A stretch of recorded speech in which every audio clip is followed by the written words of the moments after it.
دلالی باہر جا کر کرو، اپنی فحاشی باہر جا کر کرو، اپنی بے غیرتی باہر جا کر کرو. تم اسلامی جمہوریہ پاکستان کے اندر بیٹھ کر کنجر خانے کھول دیتے ہو رمضان مبارک کے اندر. تمہیں شرم نہیں آتی ہے؟ ہمارے اندر بولنے کی جرت نہیں رہی، حق کہنے کی جرت نہیں رہی. تو پھر لگتا یہ ہے کہ ہمارے دلوں کے اندر گناہ کر کر کے وہ سیاہی اتنا پھیل چکی ہے کہ اب گناہ ہو بھی رہا ہو تو ہمیں احساس نہیں ہوتا ہے، ہمیں تکلیف ہی نہیں ہوتی ہے، ہمیں کوئی فرق ہی نہیں پڑتا ہے، چاہے وہ گناہ کسی صورت میں ہو رہا ہے. ریٹ بڑھا دیے گئے چیزوں کے، یہ بھی تو گناہ ہے نا. منافع خوری ناجائز منافع خوری گناہ ہے، ذخیرہ اندوزی گناہ ہے. ہم یہ سب کر رہے ہیں، ہمارے سامنے ہو رہا ہے، ہم دیکھ رہے ہیں، نیچے سے لے کر اوپر تک کوئی بھی نہیں بولتا. تو لگتا یہ ہے کہ من حیث القوم ہم اتنے گناہ کر چکے ہیں کہ ہمارے دل سیاہ ہو چکے، اب ہمیں نیکی اور بدی کی تمیز ہی نہیں رہی ہے، تمیز ہی نہیں رہی. کرنا کیا ہے؟ اب رمضان المبارک آیا تو چاہیے تو یہ تھا کہ میں نے اس لیے شروع میں عرض کر دیا تھا گزشتہ جمعہ المبارک کہ ہم توبہ کریں. ہم توبہ کرتے من حیث القوم، اللہ کی بارگاہ میں رجوع کرتے. جب ہم اللہ سے معافی مانگتے تو وہ فرماتا ہے وہ کفر عنکم سیئاتکم، میں تمہارے گناہوں کو مٹا دوں گا. جتنے بھی گناہ ہو چکے تھے نا پہلے کر چکے تھے، پھر میں تمہارے گناہوں کو مٹا دوں گا. نہ صرف مٹاؤں گا، فرمایا وَيَغْفِرْ لَكُمْ، فرمایا اور تمہیں بخش بھی دوں گا، تمہیں بخش بھی دوں گا.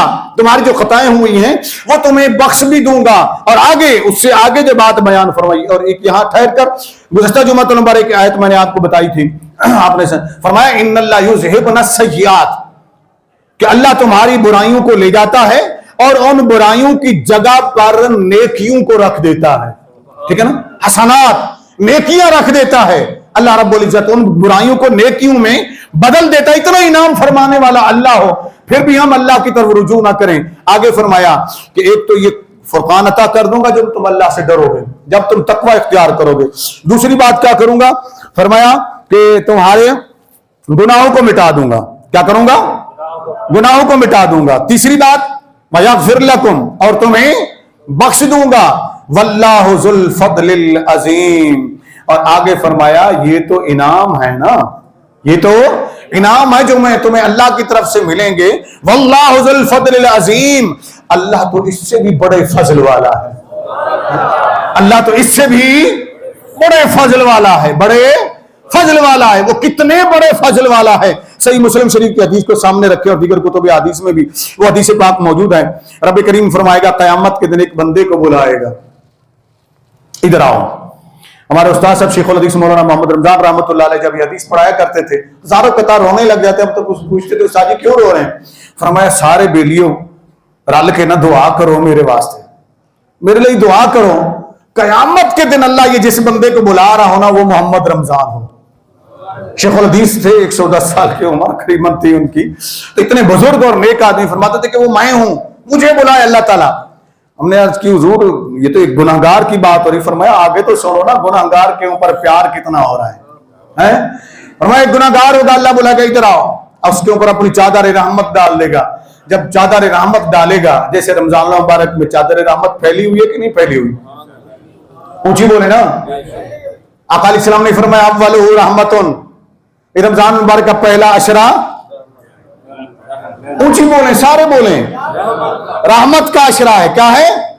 رحمت کا عشرہ ہے. رحمت کی چادر تنی ہوئی ہے، رحمت کی چادر پھیلی ہوئی ہے، اور رحمت اتنا وسیع ہے کہ اس کی کوئی حد نہیں ہے. جب اس کی کوئی حد نہیں ہے تو پھر تم کیوں حد میں بیٹھے ہو یارو؟ ابھی تک حد میں بیٹھے ہوئے ہو، اس حد سے نکال کر مانگتے کیوں نہیں ہو اس سے رحمت؟ مولا حد میں آ کر ہم گناہ کرتے رہے، اب تیری رحمت لامحدود رحمت آ گئی، عشرہ رحمت آ گیا، تو ایسا کر اپنی رحمت کے صدقے ہمارے گناہ مٹا دے، ہمیں معافی عطا کر دے، ہمیں استقامت عطا کر دے کہ آئندہ ہم گناہ نہ کریں، ہمیں آئندہ گناہ کرنے سے بچا لے.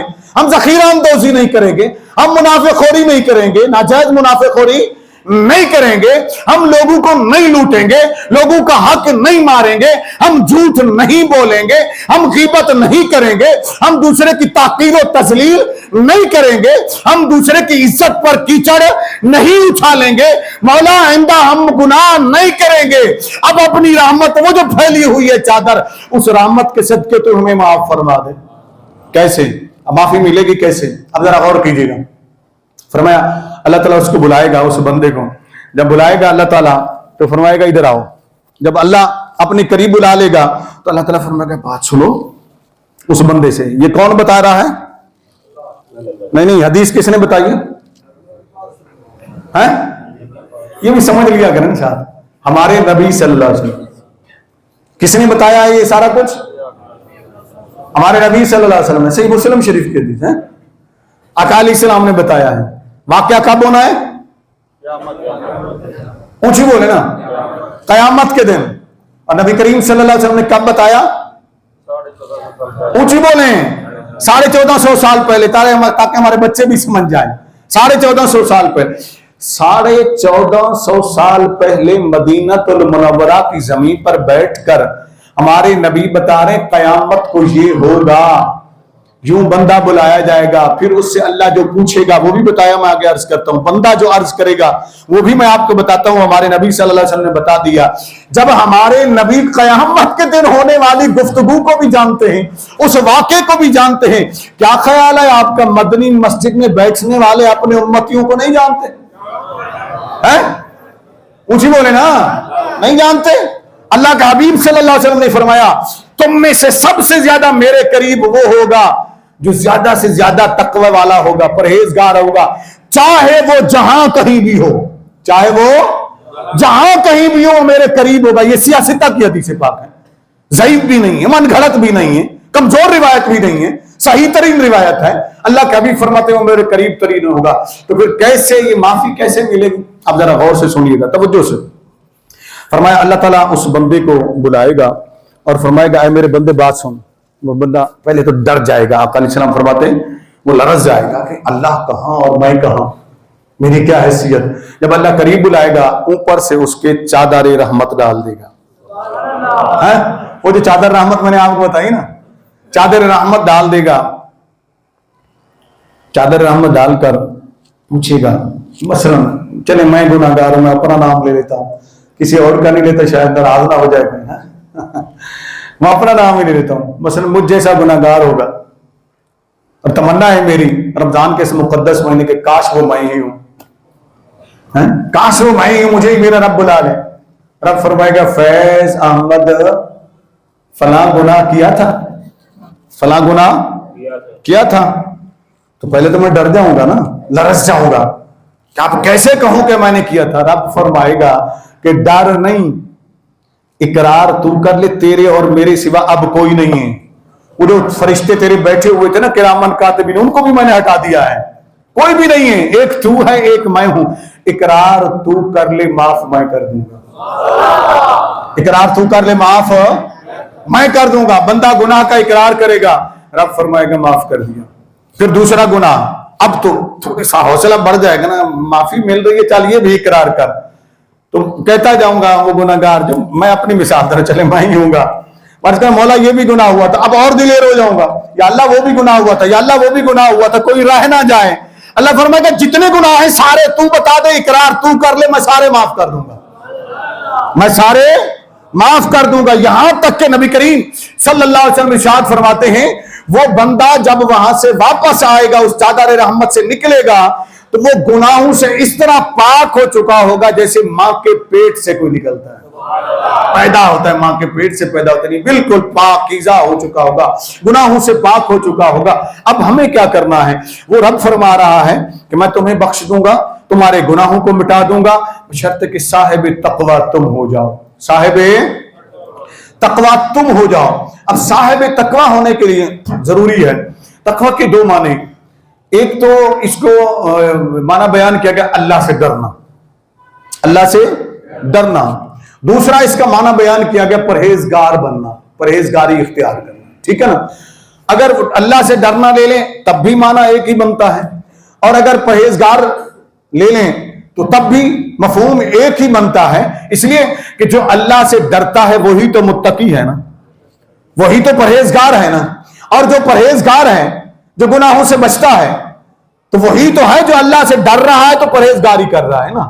اللہ سے ڈرتا ہے تو جھوٹ نہیں بولتا ہے، پرہیزگاری کرتا ہے کہ میں جھوٹ نہیں بولوں، میں غلط بیانی نہیں کروں، میں ناجائز منافع نہ لوں، میں کسی کو تکلیف نہ دوں، میں کسی کی طرف بد نظری نہ کروں، میں کسی کو اذیت نہ پہنچاؤں، کسی کا حق نہ ماروں، یہ اقرار کر لے، متقی بن جائے۔ کیا بنے؟ متقی، صاحب تقوی بنے۔ یہ روزے کا تقاضا ہے۔ جب روزے کا تقاضا اللہ نے بیان فرمایا، یا ایھا الذین آمنوا کتب علیکم الصیام کما کتب علی الذین من قبلکم لعلکم تتقون۔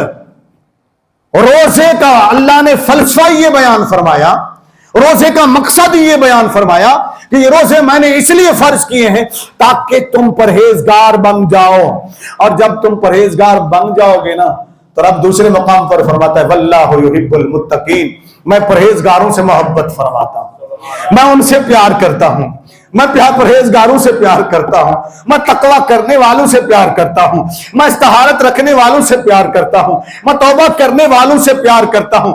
اللہ کے پیارے بننا چاہتے ہو تو پھر روزے کے مقاصد کو سمجھو۔ بنیادی مقصد اس کا ہے کہ تقوی اختیار کرنا، تقوی اختیار کرو، پرہیزگاری اختیار کرو، کسی کو اذیت نہ دو، دل سے تمام نجاستوں کو دور کر دو، اللہ کی بارگاہ میں توبہ کر کے، ذکر الہی کر کے ان سیاہ دھبوں کو مٹا دو تاکہ تمہارا دل چمک جائے۔ جب تمہارا دل چمک جائے گا، رب فرمایا میں تم سے محبت کرتا ہوں، پھر جو تو کہے گا میں وہ کرتا چلا جاؤں گا، پھر نظام کائنات تیری مرضی کے اوپر چلے گا، پھر تو کہے گا بارش ہو جائے تو بارش ہو جائے گی، تو کہے گا بارش رک جائے تو بارش رک جائے گی، تو کہے گا بیمار کو شفا دے تو میں بیمار کو شفا دے دوں گا، تو کہے گا بے اولاد کو اولاد عطا کر دے تو میں اولاد عطا کر دوں گا، تو کہے گا فلاں کے رزق میں برکت عطا کر دے تو میں اس کے رزق میں برکت عطا کر دوں گا۔ ارے تو جس کی طرف نگاہ کر دے گا، نظروں میں کہے گا اللہ اسے ٹھیک کر دے تو میں اسے ٹھیک کر دوں گا، اگر نہ کہوں کروں تو پھر مجھے رب نہ کہنا، لیکن شرط یہ ہے میرا بندہ تو بن جا، صاحب تقوی تو بن جا۔ اللہ رب العزت ہمیں رمضان مبارک کے فیض و برکات سے مالا مال فرمائے، آمین۔ سنتیں ادا فرمائے۔